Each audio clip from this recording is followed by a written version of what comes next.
solamente. Ya, sí, Eso sí, es eso apuntar. queda. Ya, voy a poner la marca. Bolsita.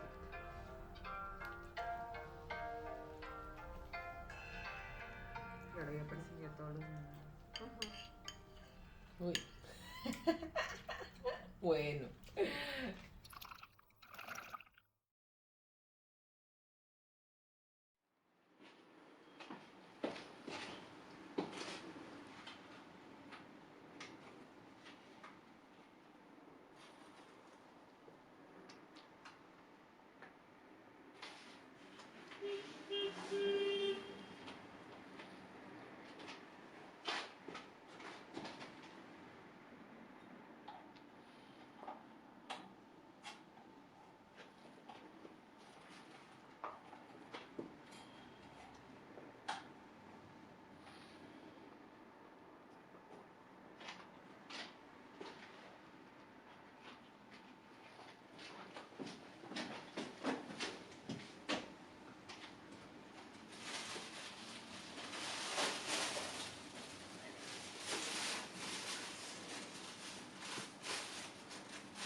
El mar, mi lugar, mi rumbo, corriente arena.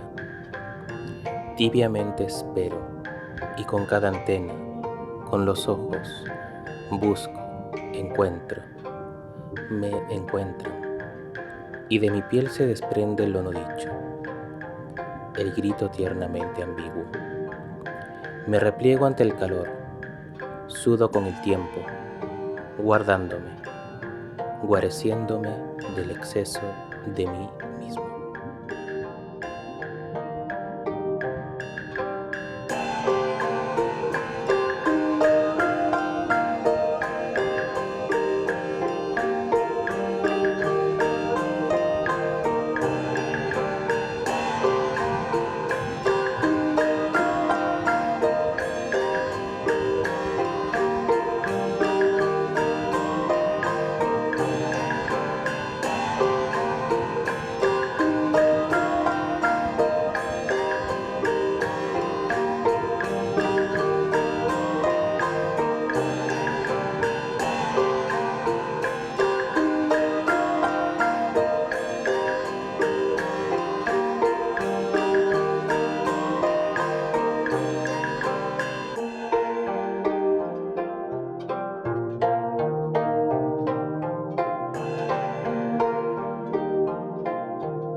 Una mañana, a fines del siglo XIX, llegan los inspectores municipales al mercado de la Concepción.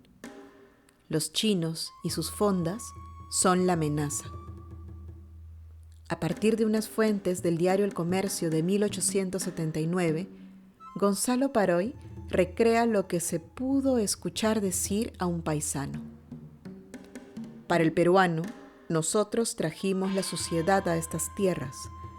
No se olviden, amigos, que no estamos en la tierra celestial. Para ellos, somos gente inferior.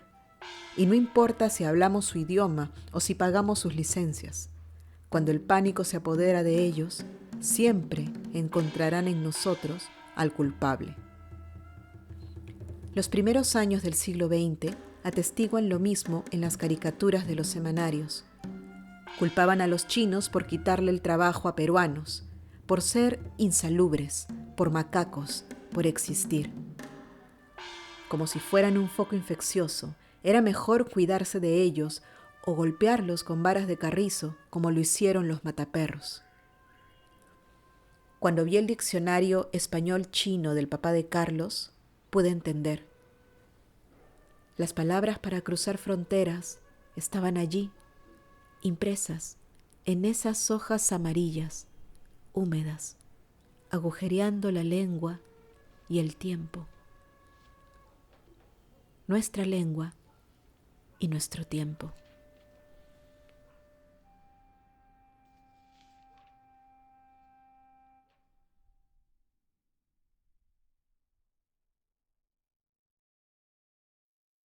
Justamente, mira, me llegó un libro sobre la salud pública Ujú. en el Perú, historia, ¿no? Y ahí hablan pues de todas las epidemias en el Perú.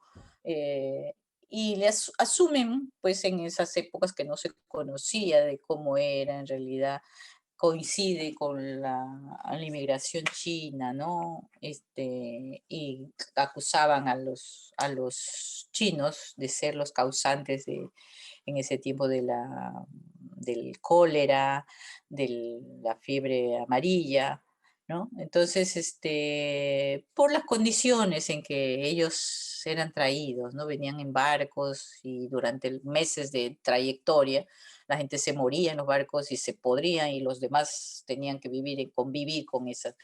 Entonces, hubo mucho discriminación por eso, en sentido, no los querían a los chinos, no, bueno, fueron muy segregados, muy maltratados, ¿no? Pero la fortaleza es lo que ellos, a fuerza de su trabajo, cómo han sobrevivido. O han sobrevivido y han hecho un gran aporte a la historia, no solo de Perú, del mundo, porque no solo vinieron acá, vinieron a diferentes partes. Yo considero que la migración es lo que va a dar, ha dado y va a dar mayor fortaleza al ser humano por sus diferentes condiciones, porque su capacidad de adaptación, el chino ha sobrevivido y es la comunidad más grande acá en el Perú por su fortaleza, por su capacidad de adaptación a todos los malos, a toda la forma como han sido maltratados y ellos han estado ahí. Empezaron vendiendo agua caliente en las esquinas. Como antes no había pues cocinas y no tenías para agua caliente. Es el chino que tú ves con su palito acá, con sus bidones, sus cestos de agua. Yo no sabía qué venderían, dije. Y un poco en la historia, como te digo, siempre cositas sueltas a veces. Lo que vendían era a las 5 de la tarde, pasaban con agua caliente Ujú. para que tomen su té, para que la gente compre el agua caliente para hacer su té y no tenías cómo cocinar, pues a cada rato, no era como prender ahora tu cocina, ¿no?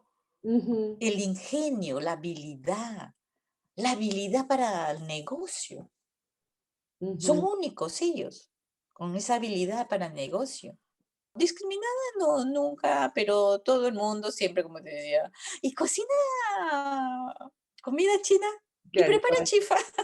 Pero, por ejemplo, en el trabajo, por ejemplo, había quienes me decían, chinita, algunos médicos, ¿no? Jóvenes que estaban cuando uno es joven. chinita.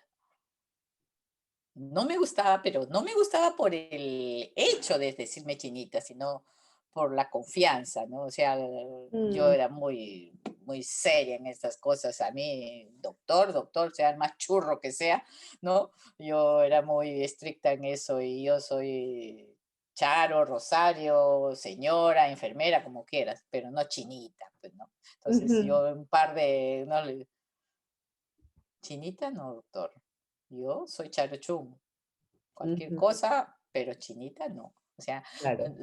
lo veía un poco hasta despectivo, ¿no? De Ujú, que te traten así, como profesional, ¿no? claro, no por el proceso en Básicamente, ¿no? sí, sino claro. No por el rasgo, ¿no? Sino como actitud profesional, ¿no? Sí, he tenido esos roces, pero no por la raza, ¿no? Me hubiera gustado hablar más con mi papá. Eh, Él hablaba, ¿qué tal hablaba el español? y no perfectamente, Ujú. pero yo le entendía lo que él decía, ¿no? Ajá, Sí, todos nosotros lo entendíamos bien. ajá. Lo que pasa es que quizás no conocía tantas palabras y no podíamos mantener una comunicación, una conversación así muy fluida con muchas palabras, ¿no? Ujú. Y luego también otra de las cosas que siempre yo eché en falta fue, por ejemplo, relacionarme con él más en una conversación como de papá con hijo, ¿no? Que tampoco nunca tuve una conversación. Yo echo en falta ese tipo de conversación, ¿no? Porque siempre fue la cosa de te vas de viaje, necesitas dinero, porque mi papá para eso era yo creo una forma de demostrar el amor por sus hijos, satisfaciéndole en todo lo que queríamos, él ahí estaba, ¿no? Y no era de hablar mucho. Por ejemplo, me decía, ¿por qué no vas de viaje? Le digo, porque no he juntado el dinero y ya había peleado con él. Ah, no has juntado el dinero. ¿Y cuánto cuesta? ¿Cuánto cuesta? Ya tanto me lleva. Pero no de hablar, papá, mira, que me pasa esto, o papá, ¿qué te ocurre? No había ese tipo de conversación. Y yo mucho, a través de mi vida, yo le he echado mucho en falta. Mucho, ¿no? Y ya de corporalmente se abrazaban, Tampoco, tampoco. no, mi papá no ha sido, yo no recuerdo nunca, quizá cuando hemos sido pequeños, porque cuando mis hermanos eran pequeños, yo sí veía que él los tomaba en sus Como brazos. acá, ¿no? Aquí está con Sí, bueno, Aurora. sí, acá está cargando a mi hermana Aurora y mi mamá me tiene a mí. Pero yo, por ejemplo, iba a la casa de mis amigos y yo veía a mis amigos con sus papás bien abrazados, ¿no? Ajá. Y yo sentía, decía, y mi papá, ¿por qué no me da un abrazo así? Y mi mamá, que no era china, también igual, se había copiado. Entonces, qué importantes son Claro. las demostraciones de afecto, pero así tocándose, ¿no? Entonces yo, cuando tuve mis hijas, yo dije, a mí no me va a pasar lo que me ha pasado a mí. Entonces mis hijas me botaban, papá, ya no seas pesado, no importa, si van a crecer ya no la voy a poder, como te digo, acariciar, así que cuando eran pequeñas, pues todo el cariño del mundo, pero con demostraciones, ¿no? Qué Claro. importante es un abrazo, ¿eh? Qué importante también es decir te quiero, es verdad, o sea, el físico, Ujú. las palabras, ¿no? Pero bueno, había otra forma también de demostrar cariño y amor de los chinos. Yo te cuento que cómo se llama, yo he vivido en España muchos años y ahí he podido leer muchas novelas de chinas traducidas al español. Ujú. Entonces ahí también pude enterarme, ¿no? Que una gran manifestación de los chinos hacia sus seres queridos es a través de la comida, ¿no? Mm. Y entonces yo recuerdo a mi papá cocinando manjares para nosotros. Entonces mi papá nos adoraba. No, claro. Estas cosas salen siempre del mismo tema de partida, ¿no? O sea, siempre tienen la misma estructura. Y luego también me di cuenta que poco a poco iba brotando, como de forma natural, no sé, mis genes asiáticos, porque esto yo lo veo como una forma de caligrafía, siempre tengo el tema del mar como un tema recurrente en mis dibujos, ¿no? Y siempre, seguramente que si me pusiera a pintar nuevamente el mar en el dibujo, lo comenzaría así, con esas estructuras, ¿no? Siempre me gusta trabajar el mar. Esto es del año 93, más, bueno, como ves va evolucionando, pero siempre conservo mi forma, mi simbología. Algunas veces digo es el mar, a veces el mar como pretexto, ¿no? Porque yo mi serie le denomino mar interior, porque para mí es el mar del interior del cerebro del ser humano, ¿no? Que tiene cantidad de, ¿cómo se llama?, de formas de existir, de estar. Entonces, es una forma de ¿cómo se puede decir?, de expresar las emociones. A veces el mar es un torbellino, a veces el mar está en calma, pero el mar en calma a mí no me sugiere nada. Me gusta más este tipo de mar revuelto, y creo también eso yo lo asocio como, por ejemplo, si un artista está en un estado muy feliz, no produce nada, creo, ¿no? Entonces... ¿Eso te pasa a ti? Sí, yo cuando estoy feliz me mando a mudar y no toco para nada los pinceles ni nada, ¿no?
papá, por ejemplo, nunca me enseñó a mí chino.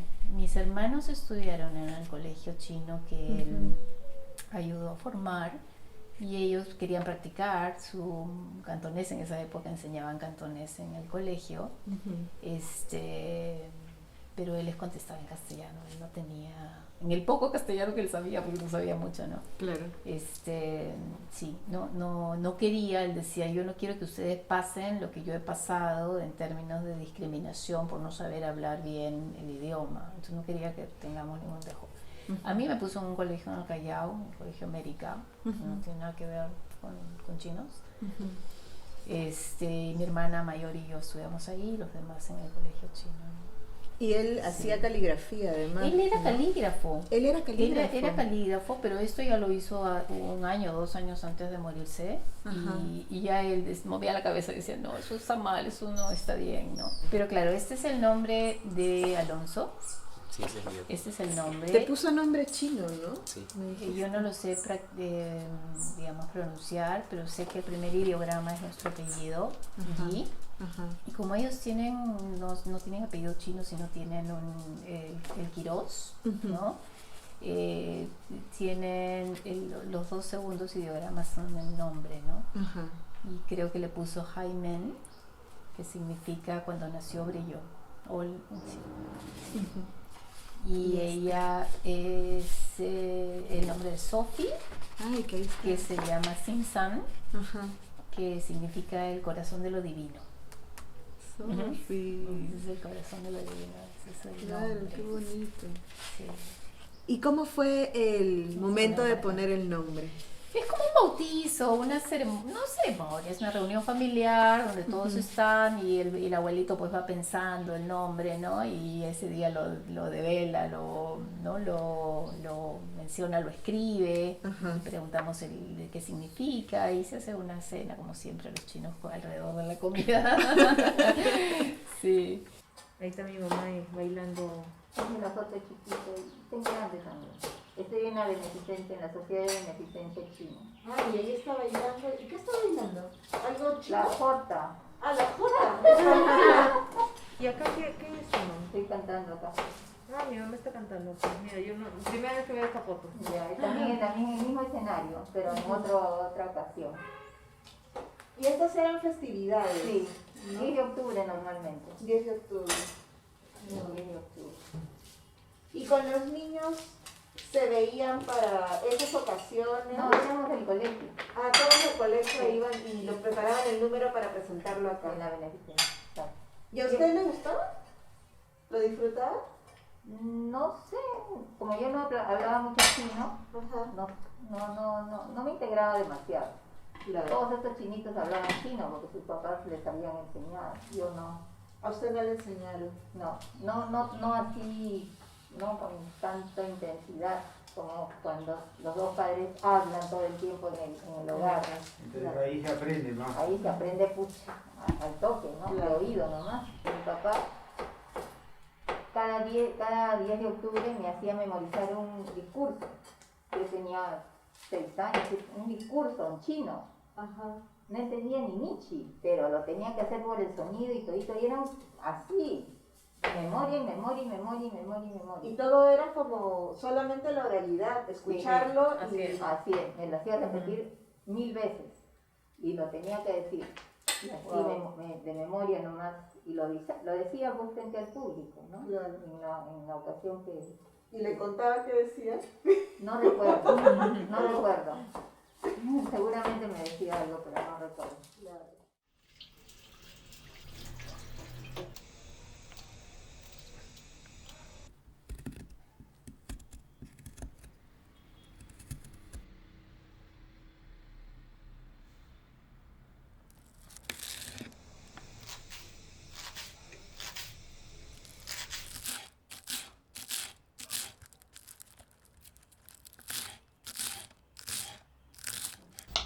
¿Y cómo te va con los cortes a ti?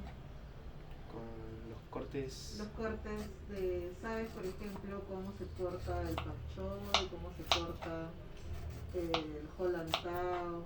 Holland Town. no sé si sé, o sea, ya, lo que decía es que nunca he hecho la vuelta de volver como con mi popó. Tengo una popó todavía que es la hermana de mi abuela, ¿no? Que es casi como mi tercera abuela, mi popó Rosita. Y mi popó Rosita aún cocina todavía, ¿no? Ella sabe de todo eso y me ha faltado, o sea, nunca he cocinado para ella, por ejemplo. Que sería útil para que me maletee un poco y me diga, no, esto no se corta así o no se hace así, ¿no? Pero claro, yo siento que, por ejemplo, mis saltados nunca van a ser como los de mi mamá, y mi mamá siente que los suyos no van a ser como los de su mamá. A pesar de que los de mi popó y los de mi mamá, yo siento que son bien parecidos. Y de ahí está la salsa, ¿no? Pero las salsas vienen luego. El sillao, acá ahorita tengo hoisin, y si me provoca voy a echarle ostión. O también podría ser picante, ¿no?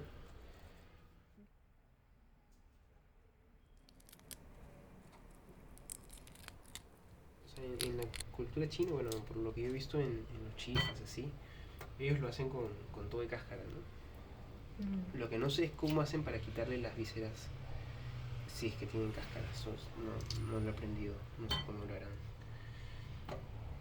Pero para quitarles el cascarón, o sea, para quitarles el intestino y eso, yo los pelo, que me gustan más también. Porque si no, después tienes que estar sacándotelo de la boca. Claro.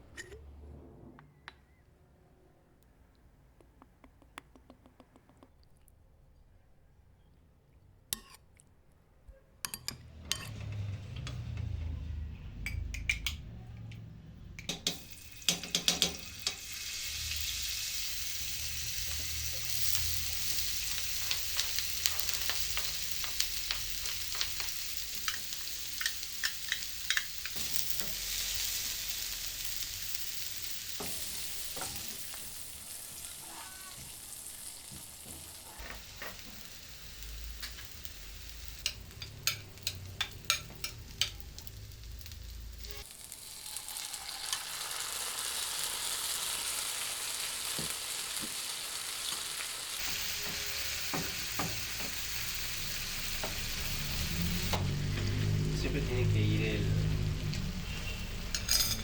los que se demoran más en cocinar, ¿no? El brócoli, la zanahoria, eso va primero. Y el agostino lo pongo, en verdad hubiese podido quitarlos y ponerlos luego, ¿no? Para que no se... Pero a mí me gusta dejarlos porque van dejando su sabor. Y esa agua, o sea, le puse agua con chuño para que quede como, que no quede todo líquido, sino que quede como más crudosito, ¿no? Siempre hay que echarle agua para que comparta el sabor con los amigos brócolis y zanahorias. ¿Qué salsas son las que le has puesto? Le he puesto hoisin y le he puesto ostión.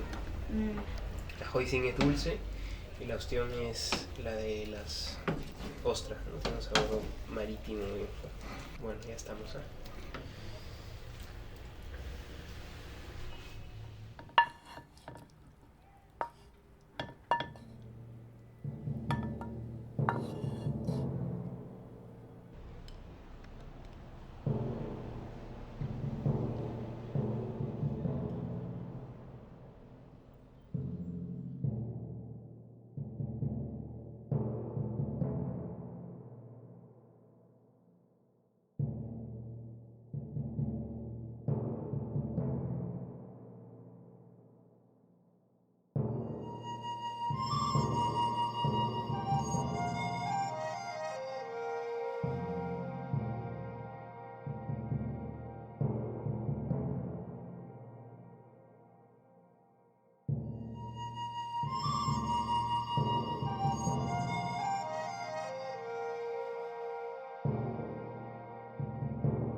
Maceramos la lengua escurridiza, por horas, por años.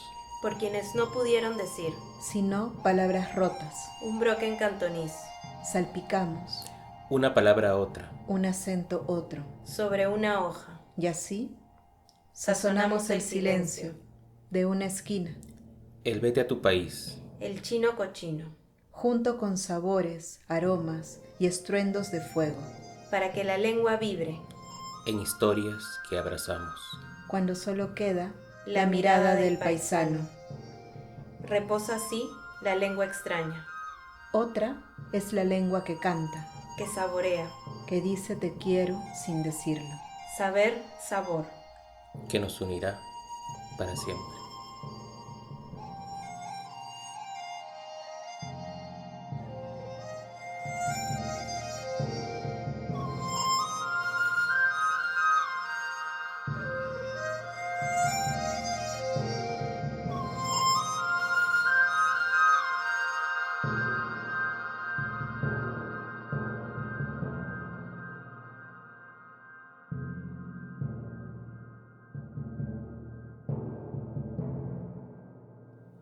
Y somos más fuertes porque vivimos atentos a las señales.